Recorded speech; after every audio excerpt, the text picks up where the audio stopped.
మా జీవితాల్లో 111 దినాలు కాబట్టి 112 దినాలు సాయంకాలం సజీవులుగా వచ్చారు. కీర్తనాకారుని ప్రార్థన, ఒకడు తన కనుపాపను కాపాడుకున్నట్లు నన్ను కాపాడు. Guard me as the apple of your eye. 17వ కీర్తన 8వ వచ్చిన. నేను ఇలా మనవి చేసి, నా దేవా, నా దినముల మధ్యలో నన్ను కొనిపోకమని సంవత్సరము తరతరము ఇది నాకు సజీవులంగా ఉండడం గల కారణం నీవే ప్రభు. రక్షక, కాపరి, మీకు వందనములు. ఈ సాయంకాలం మనం సజీవులుగా వచ్చి మందిరంలో, ఈ మందిరంలో నివసించి వారు ధన్యులు, వారి నిత్యమును స్తుతించుదురు. సాయంకాలం ఆరాధనలో సమస్త మహిమ ఘనత కీర్తిని ఆరోపిస్తాం. ఈ స్తుతి ఆరాధన మన రక్షకుడైన క్రీస్తు నామములో నీకు సమర్పిస్తున్నాం. అప్పుడే పనులు తండ్రి. దయచేసి కూర్చో. Please be seated. సాయంకాలపు శుభములు ప్రభుత్వానికి ప్రియులారా. ఎండ తీవ్రత, ఉక్కపోత, వడగాల్పులు వీటన్నిటి నుంచి దేవుడు మనకు తప్పించాలి, కాపాడాలి. మీ అందరూ క్షేమంగా వస్తూ మీ అందరి కొరకు ప్రార్థిస్తూ ఉన్నాము. ఇంకా మీకు ఏదైనా ప్రార్థన అవసరత లేదో మాకు తెలియజేయగలరు. ఐక్యారాధన క్యాలెండర్లలో కాంగ్రెస్ నెంబర్ ఉంటుంది, వారికైనా తెలియజేయండి. The scripture was read for us. Letter of Paul to the Ephesians chapter 2 verses 1 to 10. ఎఫెసీయులకు రాసిన పత్రిక మనము చదువుకున్నాం. మీకు ఎఫెసీయులకు రాసిన పత్రిక గురించి చిన్న లిస్ట్ ఇస్తాను. బైబిల్ చదువుకునే ఫెసిలిటీ మీకు అంటే ఎలా అనేది నేను నేర్పిస్తాను. క్రమం తప్పకుండా there are 66 books in the Bible. In the Old Testament 39 and in the New Testament 27, total 66, and there are 1189 chapters in the Bible. 1189 అధ్యాయాలు. వాటిని డివైడెడ్ బై 365 అంటే మనకు 3 పాయింట్ అని వస్తుంది. దానికి మనము ప్రతిదినము కూడా 4 అధ్యాయాలు పఠిస్తే ఒక సంవత్సరంలో బైబిల్ పూర్తి అవుతుంది. ఒక సంవత్సరం వరకు నేను చెప్తున్నాను. కంప్లీట్ చేయాలనుకుంటే పూర్తిగా ఒకసారి చదివితే 72 గంటల్లో పూర్తి చేయొచ్చు. 72 hours. ఇప్పుడు ఉన్నటువంటి టెక్నాలజీని బట్టి మనం వాడుకోవచ్చు. ఏంటి అని అంటే, వంట చేస్తూ కూడా బ్లూటూత్ చెవులు పెట్టుకొని లేదా పెద్ద బ్లూటూత్ పెట్టుకొని వాక్యం వినవచ్చు. ఆడియో బైబిల్ ఆఫ్లైన్లో ఉంటుంది, ఆన్లైన్లో ఉంటుంది. నశిస్తున్నటువంటి ఈ కాలంలో మనం చూస్తూ ఉన్నాము. జ్ఞానం లేక అనేక మంది నశిస్తూ ఉన్నారు. అలాంటి కాలంలో మనం దైవ గ్రంథం పఠిస్తూ దేవుని వాక్యంలో బంగారం కంటే మరి వజ్ర వైడూర్యాల కంటే వెలువలిగినటువంటి వాక్యాన్ని 119:72 కీర్తనకాడు అంటాడు.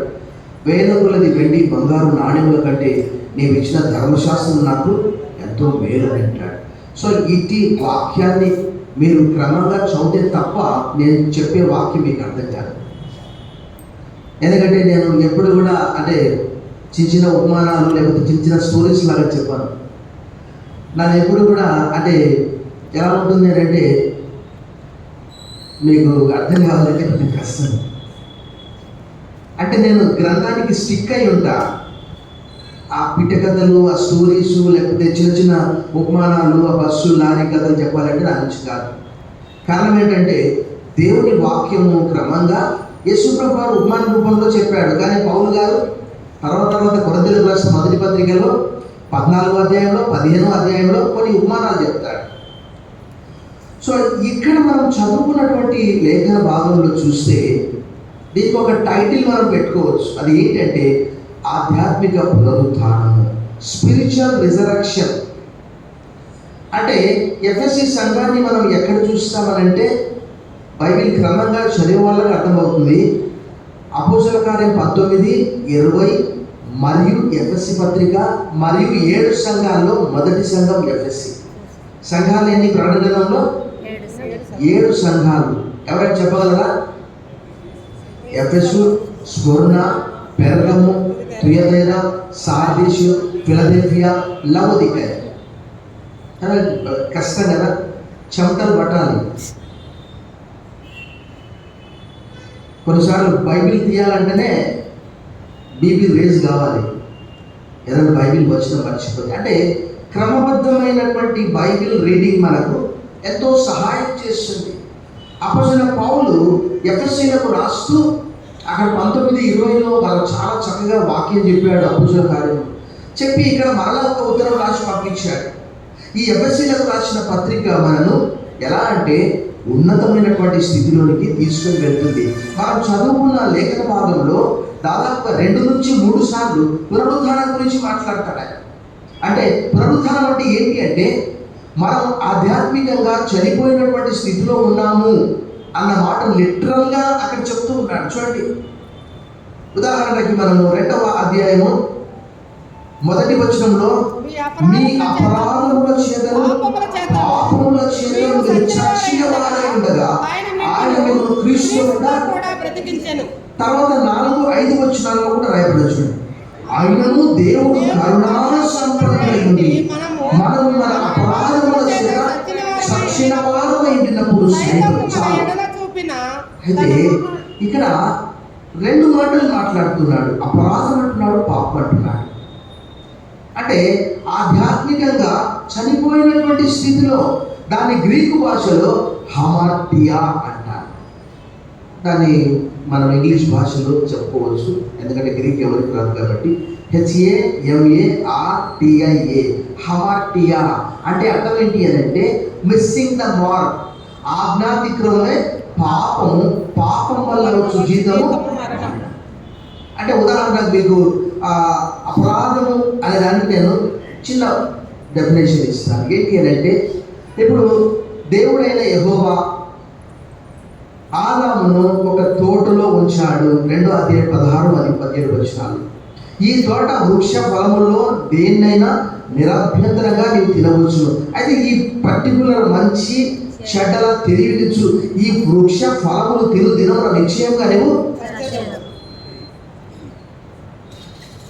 ఎవరైతే వద్దని చెప్తారో దాన్నే చేయాలని. అందుకే తల్లిదండ్రులు పిల్లల్ని కొట్టేటప్పుడు అరే వద్దన్న పని చేస్తావా నీవు, నేను చెప్పిన కదా అది చేయొద్దని. దేవుడు ఆదాము చెప్పాడు, అది హవ్వ కూడా ఆదాము చెప్పి ఉండవచ్చు.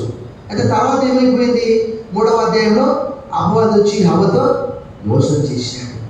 అప్పుడు చచ్చిపోతామని చెప్పి దేవుడు చెప్పాడు. మనం అనుకుంటాం, ఏమనుకుంటామంటే ఇక్కడ చచ్చిపోలేదే, ఆదికాండం 5:5 ప్రకారం 930 సంవత్సరాలు బ్రతికాడు కదా. 130 సంవత్సరాల వయసులో చేతులు కన్నాడు. తర్వాత 800 సంవత్సరాలు బ్రతికాడు. ఏంటిది, దేవుని మాట అబద్ధమా? అలా కాదు. ఏంటి అంటే దేవునితో సహవాసం తెగిపోయింది. దేవునితో సహవాసం తెగిపోవడం అంటే అర్థం ఏంటంటే జీవంలో నుంచి వేరైపోవడము. ఉదాహరణకు మీకు ఒక చిన్న మాట చెప్తాను నేను. అంటే అపోస్తలుడైన పౌలు కొన్ని మర్మాలు చెప్తాడు. ఆ మర్మం ఏంటి అంటే మిస్టరీ అనే మాట వాడబట్టి. ఆ మర్మం ఏంటి అంటే therefore man shall leave his father and mother and cling to his wife, they are no more two, they are one అన్నాడు. one flesh, one soul, one mind and one spirit అన్నాడు. కాబట్టి పురుషుడు తన తండ్రిని తన తల్లిని విడిచి భార్యను హత్తుకున్నవారు ఏక శరీరమై ఉంటురు. They are no more two అన్నాడు యేసుప్రభు వారు కూడా. మత్తయి సువార్త 19వ అధ్యాయంలో, మార్కు సువార్త 10లో ఆ విషయం తెలియజేశారు. They are no more two, they are one అంటే క్లింగ్ అనే మాట వాడబడింది. అలాగే క్రీస్తులో అంటే ఆయన శిరస్సు అయి ఉన్నప్పుడు మనమందరము శరీరంగా ఉన్నాము అన్న విషయాన్ని ఇక్కడ అపోస్తలుడైన పౌలు ఎఫెసీ పత్రిక 1వ అధ్యాయంలో తెలియజేశాడు. అంటే శిరస్సు ఇక్కడ ఉన్నది సపరేట్. అంటే ఉదాహరణకి ఈ బాడీ సపరేట్గా ఉందనుకోండి, ఈ తల మాత్రము అక్కడ ఉన్నది, ఈ బాడీ సపరేట్గా ఉన్నది. తల లేకుండా బాడీతో ఎవరైనా నడిచిపోతారా చెప్పండి. అంటే ఆధ్యాత్మికంగా చనిపోవడం అంటే అర్థం ఏంటంటే క్రీస్తులో నుంచి వేరైపోవడము. అక్కడ ఎఫెసీ సంఘస్థులతో వారి పాత జీవితాన్ని ఉద్దేశించి, ఎందుకనంటే ఎఫెసీలదే ఆర్తెమీదేవి మహాదేవి, ఎఫెసీల ఆర్తెమీదేవి మహాదేవి అని కేకలు వేస్తున్నారు. అపోస్తలుల కార్యం 19:26లో చూస్తే అపోస్తలుడైన పౌలు అక్కడ ఎఫెసీ ప్రాంతంలో చక్కటి పరిచయం చేశాడు. 19:26లో చూస్తే అక్కడ ఏమని రాయబడిందంటే ఆసియా అంతా అంతటా కూడా, ఎఫెసులో మాత్రమే కాదు, ఆసియా అంతటా కూడా అనేక మందికి వాక్యము చెప్పి ఒప్పించి త్రిప్పి ఉన్నాడనే మాట రాయబడింది. అంటే చూడండి, వారు విగ్రహారాధన చేసేవారు. వాళ్ళు ఏమనుకునే వాళ్ళంటే ఈ ఎఫెసీల ఆర్తెమీదేవి సాక్షాత్తు ఆకాశం నుంచి ఊడిపడ్డది, ఎవరు మనుషులు తయారు చేయలేదు. వాళ్ళ భావన అక్కడ రాయబడ్డది 19వ అధ్యాయం. అలాంటి మీరు దేవుని ఎరగనటువంటి ప్రజలుగా ఉన్నారు. అలాంటి వారు మీరు you are dead in your trespasses quickened అనే మాట ఆంగ్లంలో రాయబడ్డది.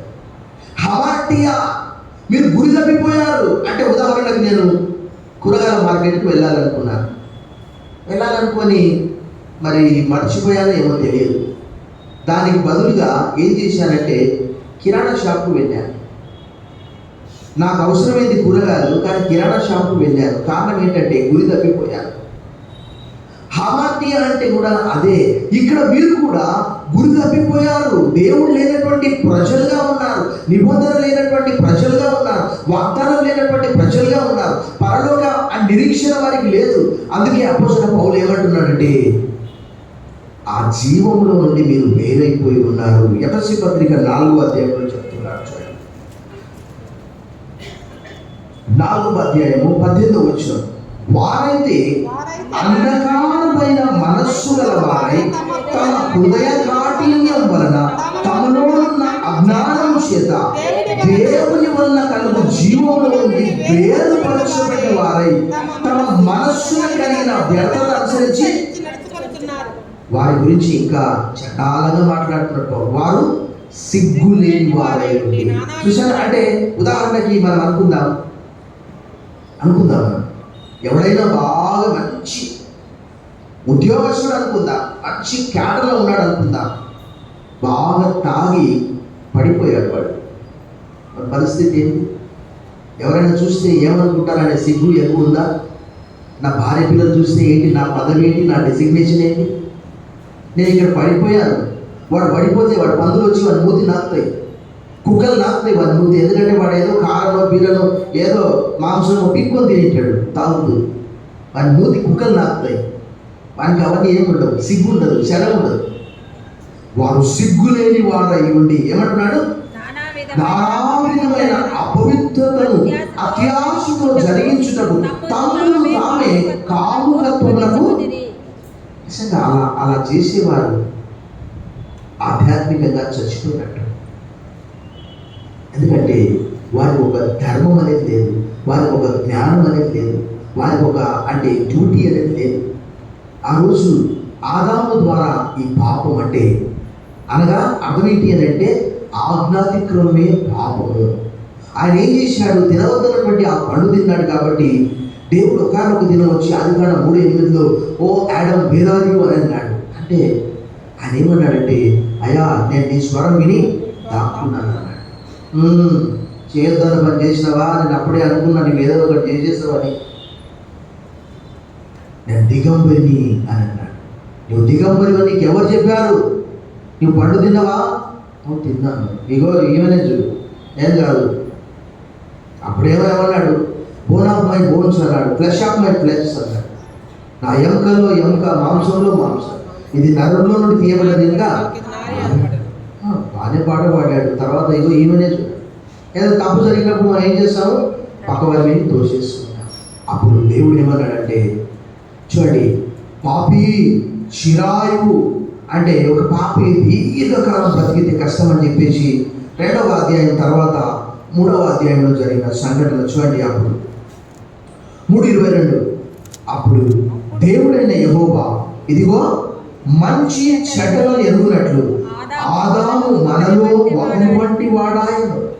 కాబట్టి అతడు ఒకవేళ తన చెయ్యి చాచి జీవ వృక్ష ఫలము కూడా తీసుకొని తిని నిరంతరము జీవించునేమో. పాపి చిరాయువు, పాపం చేసినానికి ఏ శిక్ష పడకపోతే ఎట్లా? ప్రసంగి గ్రంథంలో రాయబడ్డట్టు ఆ యొక్క పనిష్మెంట్ రాకపోతే ఇంకా విచ్చలవిడితనం ఎక్కువైపోతుంది. అని అక్కడే ఉంటే ఇంకా మోషే కూడా అలానే జరిగింది. మోషే ఏమి ఎవరిని పొడిచలే, చంపలే. కోర్స్ ముందుగా మొదటి అధ్యాయంలో చేశాడు అలా, రెండవ అధ్యాయంలో మనం చూస్తాం. కానీ తర్వాత ఏం చేశాడు? బండతో మాట్లాడమంటే కొట్టాడు. అంతే, నా పరిశుద్ధతకు భంగం కలగజేశావు. ఇక్కడ ఎఫెసీలతో కూడా అలా మాట్లాడుతున్నాడు. ఒకప్పుడు మీరు అలా ఉన్నారు, కానీ మొదటి అధ్యాయంలో ఏమంటాడంటే మీరు జగత్తు పునాది వేయబడక మునిపే క్రీస్తులో మీరు ఏర్పాటు చేయబడ్డారు. మీరు అమూల్యమైన రక్తము చేత విమోచించబడ్డారు. ఆ గొర్రెపిల్ల రక్తము చేత, ఆత్మ చేత ముద్రించబడ్డారు అని చెప్తాడు. ఏ శక్తితో తండ్రి అయినటువంటి దేవుడు కుమారుడైన క్రీస్తును పునరుత్థాన శక్తి ద్వారా లేపాడో అదే శక్తితో మీ పాపాల నుంచి మిమ్మల్ని విడుదల కలిగించాడు. మీ అపరాధముల చేత, మీ పాపముల చేత మీరు ఎలా ఉన్నారు? ఉదాహరణకి మనం ఒక సెకండ్ ఆలోచన చేస్తాం. చచ్చిపోయినటువంటి వాళ్ళకి ఉదాహరణకి ఎలాంటి స్మెల్ వాళ్ళు పీల్చుకోలేరు, వాళ్ళు చూడలేరు, వాళ్ళు మాట్లాడలేరు. అంటే చచ్చిపోయినటువంటి వాళ్ళు ఏదైనా చేయగలరా? ఏమీ చేయలేరు. అంటే నువ్వు ఆధ్యాత్మికంగా పూర్తిగా నువ్వు చచ్చిపోయావు, దేవుని విషయాల్లో ఆసక్తి లేదు. అపోస్తలుడైన పౌలు చెప్పిన రీతిగా రోమపత్రిక 8వ అధ్యాయం 5-6 వచనాల్లో శరీర సంబంధమైన వాళ్ళు శరీరమైన వాటి మీద మనసు ఉంచుతారు, ఆత్మ సంబంధమైన వాళ్ళు ఆత్మ సంబంధమైన మనసు ఉంచుతారు. శరీరానుసారమైన మనసు మరణము, ఆత్మానుసారమైన మనసు నిత్య జీవమును సమాధానం అయినది. ఆ రోజు ఆదాము ఏం పాపం చేశాడని భయపడ్డాడు. ఎప్పుడైతే the very moment they ate the fruit that was forbidden, నిషేధింపబడిన, తినవద్దని ఆజ్ఞాపింపబడిన ఆ వృక్ష ఫలములు తిన్నప్పుడు ఏం జరిగింది? ఆ కంటి పొరలు రాయింపబడ్డాయి. వారు దిగంబరులని గుర్తించారు. అదే గుర్తించిన వెంటనే ఏమైంది? వారు అంజూరపు ఆకులను కచ్చడములుగా చేసుకోవడం ప్రారంభించారు. అప్పుడు ఏం జరిగింది? ఆ ఆకులు ఎండకు ఏమైంది? ఎండిపోతాయి. సాయంత్రం వరకల్లా దేవుని వాక్యం సెలవిస్తున్నది, గడ్డి ఎండిపోవును, పువ్వు వాడిపోవును, రాలిపోవు, మన దేవుని వాక్యం నిత్యము నిలుచును. యెషయా గ్రంథం 40:8, పేతురు రాసిన మొదటి పత్రిక 1:25. సో ఇక్కడ ఎఫెసీ సంఘముతో మాట్లాడుతూ అయా మీరు ఒకప్పుడు అలా ఉన్నారు ఆధ్యాత్మికంగా, కానీ ఇప్పుడు మీకు ఆధ్యాత్మిక దీవెనలు మెండుగా కలిగాయి. మీరు ఎక్కడో పాతాళంలో పడి ఉండవలసినటువంటి వారు. మీరు ఉగ్రత పుత్రులు, మీరు ఆశీర్వాద పుత్రులు కాదు. ఉగ్రత మీ పైన ఉన్నది. కారణం ఏంటంటే మీరు ఆధ్యాత్మికంగా చచ్చిపోయారు. అలాంటి వారిని దేవుడు యేసుక్రీస్తుని ఎలా లేపాడో, ఏ శక్తితో లేపాడో ఎఫెసీ పత్రిక మొదటి అధ్యాయంలో ఆ విషయాలన్నీ కూడా రాయబడ్డాయి. ఏ శక్తితో లేపాడు?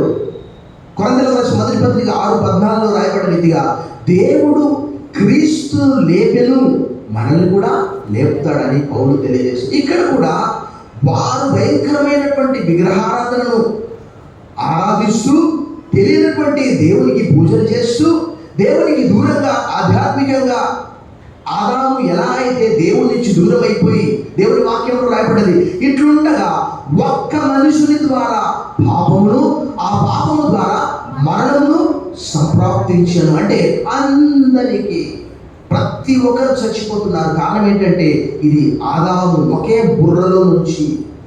ఇప్పుడైతే గింజలు రకరకాలుగా మనం తెచ్చుకుంటున్నాం, కానీ ఒకప్పుడైతే ఏం చేసేవాళ్ళంటే ఏ చెట్టు నుంచి అయితే ఉదాహరణకి ఆ బాటిల్ గార్డ్ అనుకుందాం, దాన్ని సొరకాయ అనుకుందాము, దాన్ని ఏం చేసేవాళ్ళంటే తీసి పెట్టేవాళ్ళు, ఎందుకంటే మళ్ళీ విత్తనాలు కావాలని. కానీ ఇప్పుడు రకరకాల కంపెనీలు వచ్చినాయి. సో మనం వెళ్ళి అలాంటి సీడ్స్ కావాలంటే అక్కడ ఫర్టిలైజర్ షాప్లో మనకు దొరుకుతాయి. కానీ ఈ పాపం అనేది ఆయన ద్వారా వచ్చేసింది. రోమ 5:12 ప్రకారం అది అందరిలో సంప్రాప్తించింది అని అపోజిట్ పౌలు అక్కడ తెలియజేస్తున్నాడు.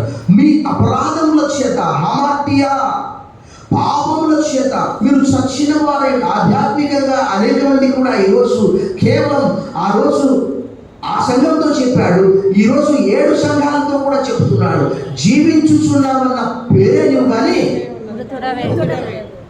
చూడడానికి చాలా చక్కగా ఉన్నావు. యేసుప్రభువును కూడా మనం చూస్తాం. ఏం చూస్తాము? ఆకలి ఆయన అంజూరపు చెట్టు ఒక ఫలం ఏదైనా ఉందా అని చెప్పి చూశాడు. అదంతా కూడా మనం ప్యాషన్ వీక్లో చదువుతాం. ఆ చెట్టుకు ఆ ఫలం లేనప్పుడు ఏమన్నాడు, దాన్ని శపించేశాడు. తర్వాత మనం లూకాసు వార్త 13లో కూడా మనం చూస్తాం. ఏం చూస్తాము, అక్కడ ఒక తోట మాలి ఉంటాడు, అయా ఇది ఇంకా ఉండని ఇంకొక సంవత్సరం. తర్వాత ఇది 3 సంవత్సరాలు కూడా ఈ కాపు రాలేదు, ఈ స్థలం అంతా వ్యర్థమైపోతున్నది కాబట్టి దీన్ని నరికివేయి. యేసుప్రభువు వారు కూడా అన్నాడు, ఫలింపని ప్రతి తీగ నరిగి అగ్నిలో వేయబడి అన్నాడు. ఇక్కడ కూడా మొదటి భాగంలో మిమ్మల్ని దేవుడు ఎన్నుకున్నాడు. క్రీస్తులో జగత్తు పునాది వేయబడక మునిపే ఆ రోజు ఇశ్రాయేలుకి భౌతిక సంబంధమైన దీవెనలు ఉన్నాయి. ఈ రోజు మీకు అపురూపమైనటువంటి ఎఫెసు 1:3, ఎఫెసు 2:7 ప్రకారం మన ప్రభువైన యేసుక్రీస్తు యొక్క తండ్రి యొక్క దేవుడు స్తుతింపబడుగాక. ఆయన క్రీస్తునందు పరలోక విషయంలో ఆత్మ సంబంధమైన ప్రతి ఆశీర్వాదం మనకు అనుగ్రహించారు. పేతురు రాసిన మొదటి పత్రిక 1:3, ఎఫెసు పత్రిక 1:3, అదే రీతిగా ఎఫెసు పత్రిక 2:7లో మనమందరం పాతాళంలో ఉన్నప్పుడు సైతం మనందరినీ కూడా లేపి ఆయన దేవుని కుడిపార్శ్వంలో పరలోకంలో కూర్చుండబెట్టాడట. చూడండి, ఈ లోకమంతా కూడా అలాగే ఆధ్యాత్మికంగా చనిపోయారు. వారు అంటే వాక్యం చెప్తా ఉంటే వాళ్ళు ఏమనుకుంటారంటే క్రైస్తవులు పిచ్చోళ్ళు, పనిపాటు లేదు, ఫారెన్ ఫండ్ వస్తూ ఉంటుంది కాబట్టి ఏదో ఒక రకంగా మనీ ఖర్చు పెట్టాలి అని వాళ్ళు అనుకుంటారు. ఇప్పటికి కూడా ఏ పల్లెటూరుకు పోయినా, ఏ కాలనీకి పోయినా వాళ్ళు ఏమంటారంటే క్రిస్టియన్స్ అంటే మీరు ఫారెన్ కనెక్ట్ అయి ఉన్నారు అంతే వాళ్ళకి తెలిసింది, ఇంకా వేరే మాట. కారణం ఏంటంటే వారు ఈ లోక సంబంధంగా, శరీర సంబంధంగా వారు ఆలోచన చేస్తున్నారు. అయితే ఇంకా ఏం చెప్తున్నాడు అపోస్తలుడైన పౌలు మనం చూసాం, మీరు వాటిని చేయించు వాయుమండల సంబంధమైన అధిపతిని అనగా అవిధేయులైన వారిని ఇప్పుడు ప్రేరేపించు శక్తికి అధిపతిని అనుసరించి ఈ ప్రపంచ ధర్మము చొప్పున మునుపు అంటే ఈ ప్రపంచ ధర్మం చొప్పున అంటే ఫుట్నోట్స్లో ఏమని రాయబడింది, ఈ యుగము చొప్పున. పౌలు అంటాడు,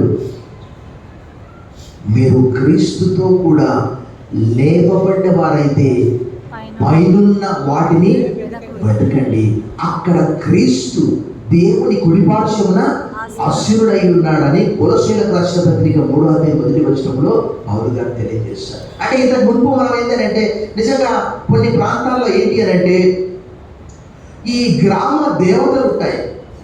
అది ఈ ఆదివారం వచ్చిందంటే మేము ఇంతకుముందు ఉన్నటువంటి ప్రాంతంలో చూస్తే రకరకాల గ్రామ దేవతల పేర్లు ఉంటాయి. అవి నాకు ఉచ్చరించడానికి ఇష్టం లేదు. ఎందుకంటే దావీదు అంటాడు, వారి పేర్లు నా నోట ఎత్తను, వారు అర్పించు రక్త పానీయార్పణలు నేను రకరకాల లోకల్ గాడ్స్కి వాళ్ళు ఏం చేస్తారంటే బలు అర్పిస్తూ ఉంటారు.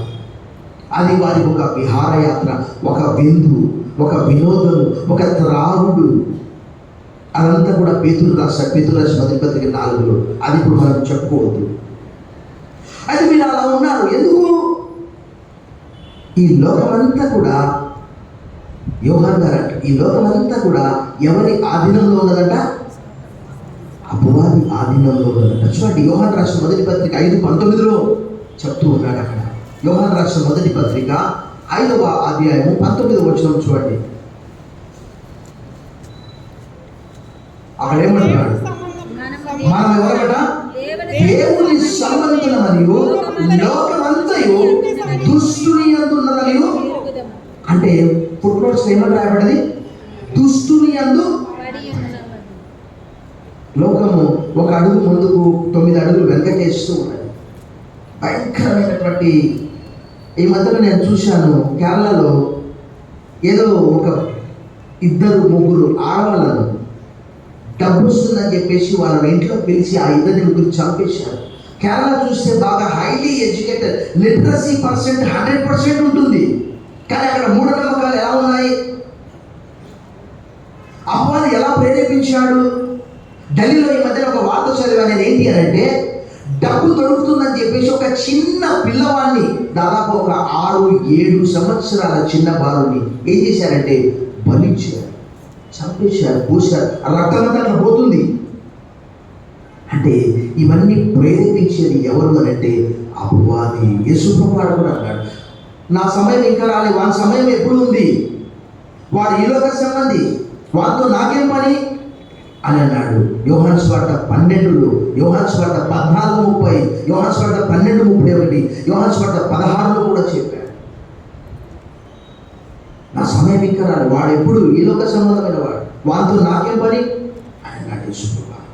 సో అపవాది గర్జించు సింహం వలె ఎవరిని మృగుదునా అని కనిపెట్టుకుని ఉన్నాడు, ముఖ్యంగా విశ్వాసులను కూడా పడవేయడానికి. సో ఇంతకు ముందు మీరు అలా ఉన్నారు.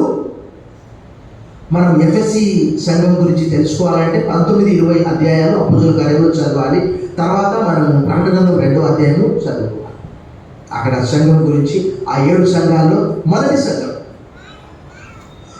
సో వీరికి ఆధ్యాత్మికంగా ఆయన అంటున్నాడు, ఏమంటున్నాడు అంటే చూడండి, కొలస్సీయులకు రాసిన పత్రికలో ఒకసారి మనం చూసాం. అక్కడ ఏమని రాయబడ్డదో కొలస్సీయులకు రాసిన పత్రికలో ఏమంటున్నాడు అంటే చూడండి, మొదటి అధ్యాయంలో 23వ వచనంలో ఇలా చెప్తున్నాడు, మరియు గత కాలమందు ఎలా ఉన్నారు మీరు, దేవునికి దురస్తులు మీ దుష్క్రియల వలన మీ మనస్సులో విరోధ భావం గలవారై ఉండిన మిమ్మును కూడా ఎలా చేశాడో కింది భాగంలో పరిశుద్ధులుగా నిర్దోషులుగా అని అక్కడ తెలియజేది. పరిశుద్ధులుగా నిరపరాధులుగా నిలబెట్టకు ఆయన మాంసయుక్తమైన దేహమునదు మానవుల ఇప్పుడు మిమ్మును.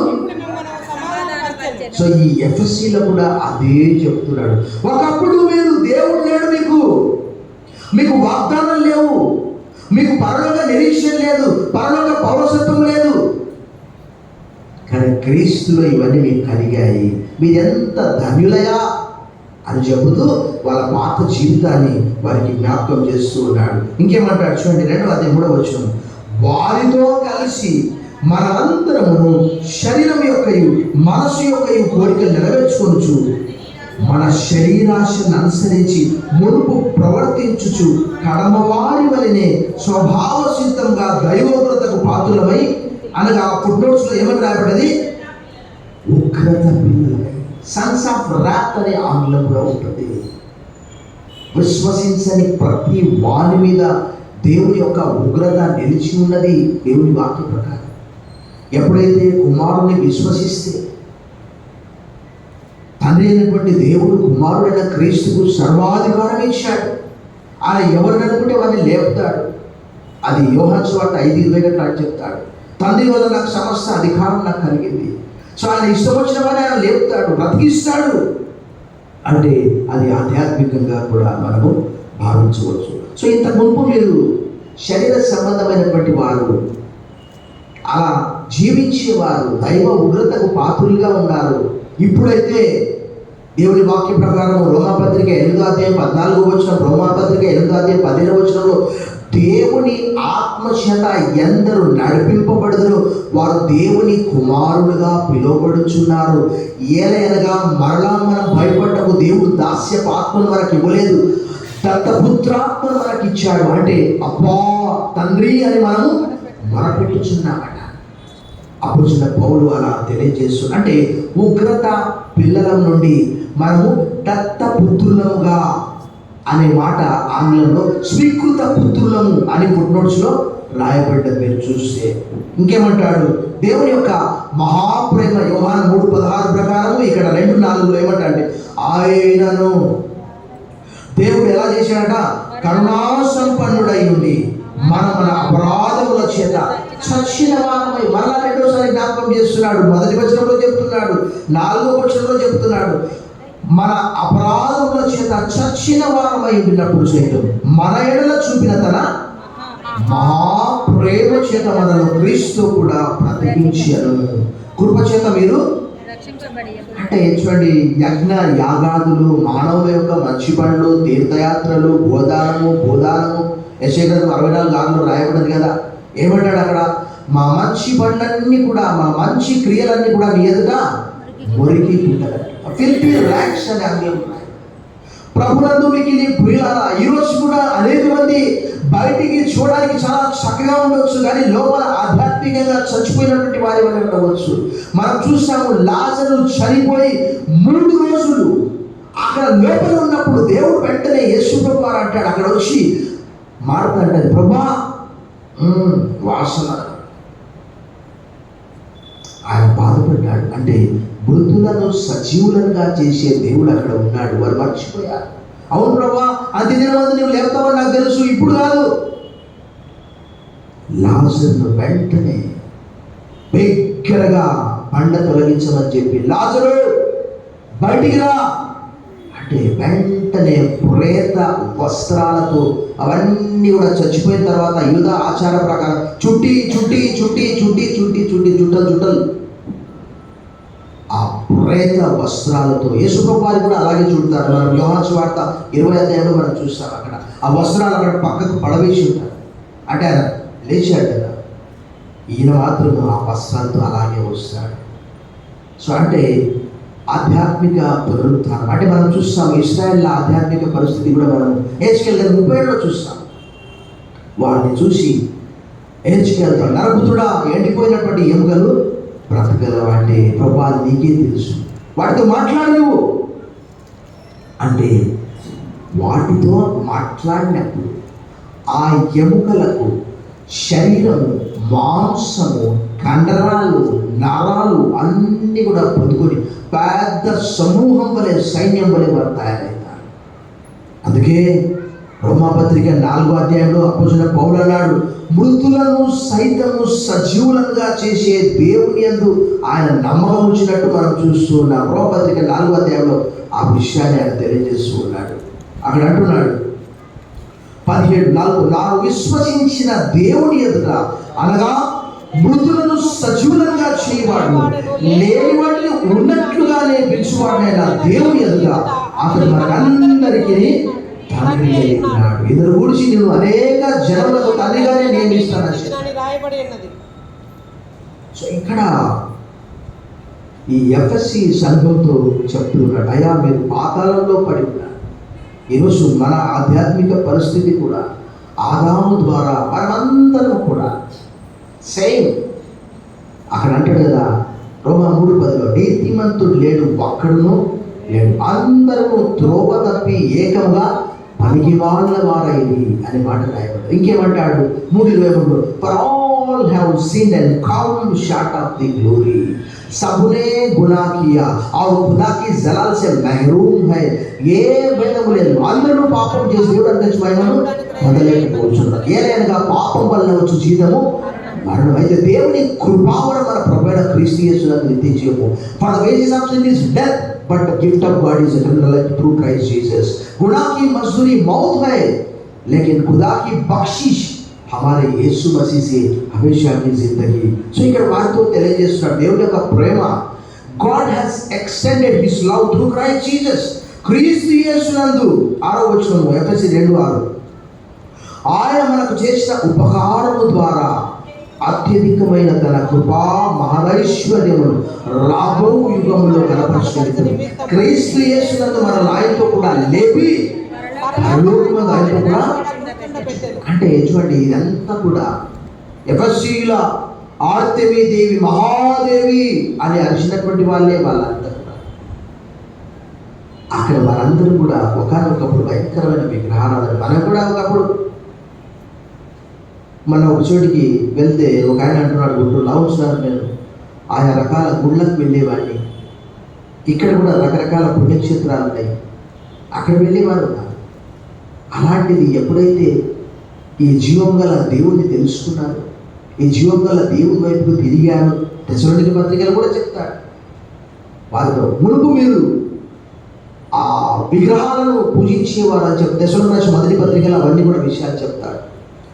సో ఇక్కడ వీరితో కూడా మీరు పాపంలో ఆధ్యాత్మికంగా ఈరోజు కూడా అనేక మంది చూడడానికి చాలా చక్కగా ఉండొచ్చు, కానీ వారిలో క్రీస్తు లేకపోతే దేవుని వాక్య ప్రకారము అక్కడ పౌలు ఒక మర్మాన్ని తెలియజేస్తున్నాడు. ఎఫెసీ పత్రికలో చూడండి, ఆ మర్మం ఏంటి అని అంటే 5వ అధ్యాయంలో ఆ సంఘాన్ని గూర్చి, తర్వాత క్రీస్తుని గూర్చి 5:31లో ఈ హేతుచేత పురుషుడు తన తల్లిని విడిచి తన భార్యను హత్తుకొని వారిద్దరును ఏక శరీరమగుదురు.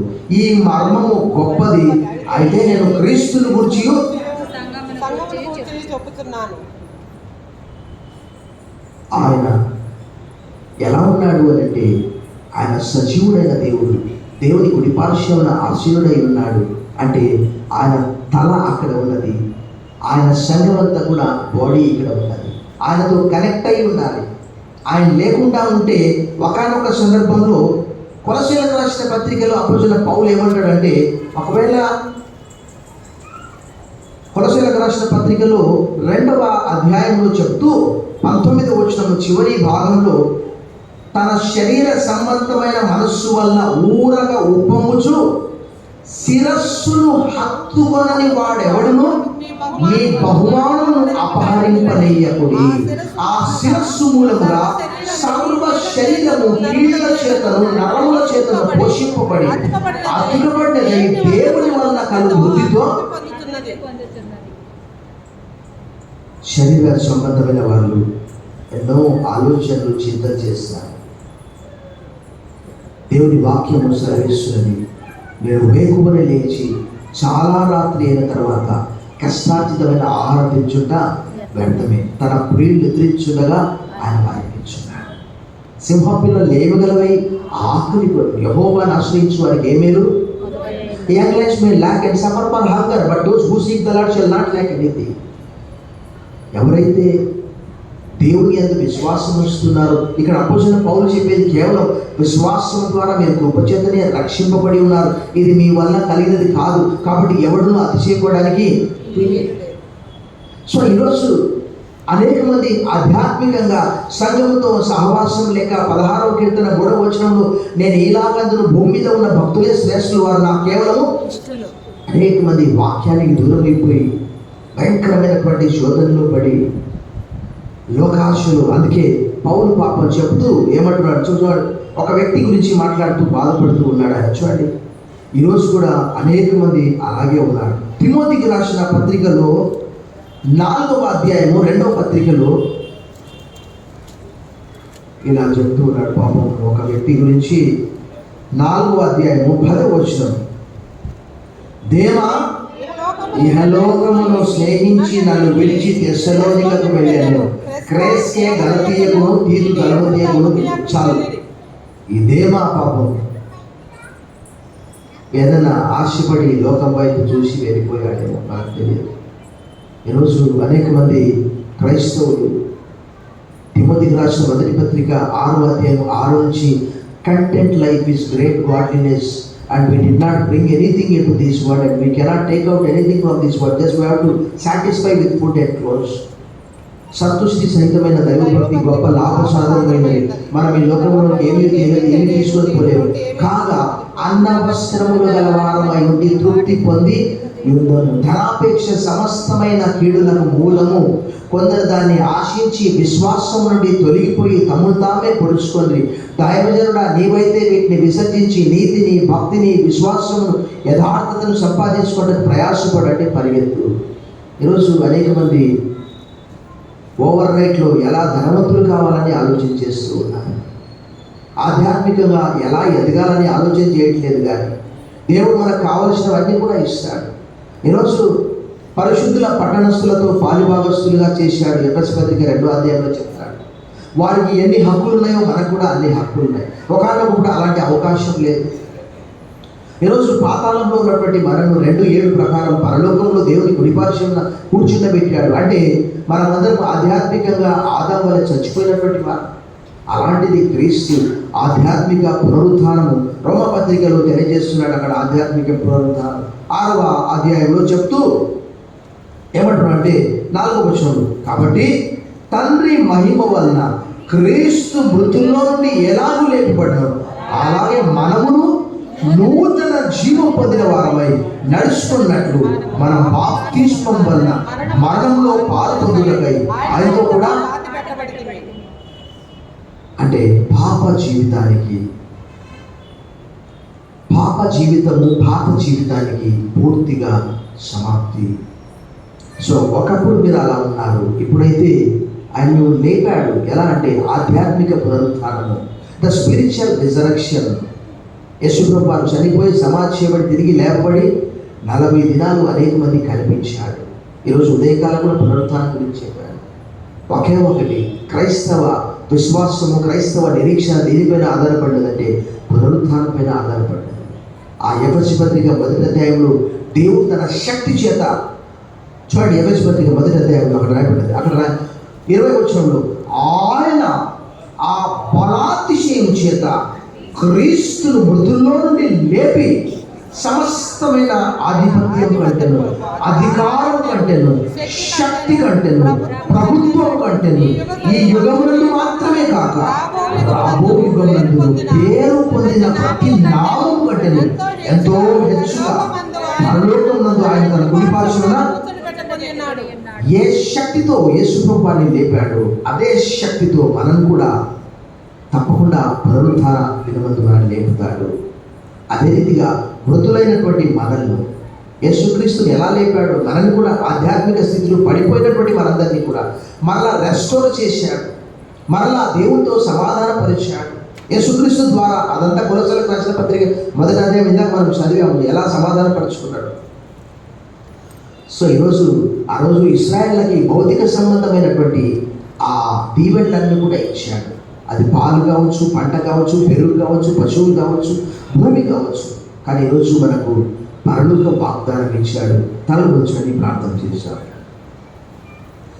సర్వశక్తి గల దేవా, ఈ సాయంకాలము ఆ రోజు ఎఫ్ఎస్సి సంఘంతో మీరు చేసిన వాగ్దానము, వారిని ఎలా మీరు ఆధ్యాత్మిక స్థితి నుంచి, చచ్చిపోయిన స్థితి నుంచి లేవనెత్తారు. ఈరోజు మేము కూడా భయంకరమైనటువంటి విగ్రహారాధన, పాపము, శాపము, దేవుని ఎరగనటువంటి ప్రజలుగా నాయన, జీవం లేనటువంటి దేవుణ్ణి సేవించకుండా మూగ విగ్రహాలకు ఆరాధిస్తూ ఎటు పడితే అటు వెళ్ళేవారు. అలాంటిది మమ్మను ఈ దినము జీవం గల దేవుణ్ణి సేవించుటకు మమ్మల్ని సిద్ధపరిచినందుకు వందనములు చెల్లిస్తూ యేసు నామములో ప్రార్థిస్తున్నాం తండ్రి. ఆమేన్.